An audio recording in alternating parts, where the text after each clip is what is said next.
Mga dam sa Northern Luzon, nagpakawala po ng tubig, mga residente po Inilikas. Para sa detalye, kasama natin Idol Neil Moyano. 104.7 IFM Report.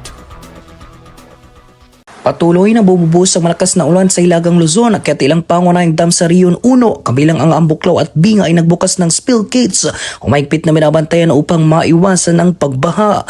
Ayon sa Regional Disaster Risk Reduction and Management Council o RDRMC at Office of Civil Defense o OCD Region 1, nagsimula na ang preemptive evacuation sa mga mababang lugar na posibleng bahain.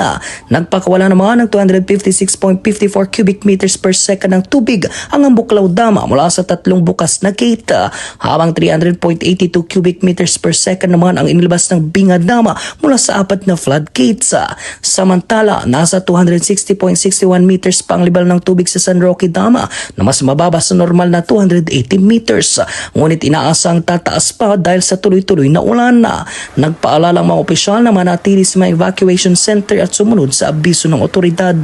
Ayon sa Pag-asa, asahan pa rin ang matinding pag-uulan, posibleng flash floods, landslide at storm surge sa mga baybaying barangay. Kasama mo mula rito sa FM News Dagupan, ito si Idol Neil Moyano, tatak IFM. IFM News. IFM News. IFM News.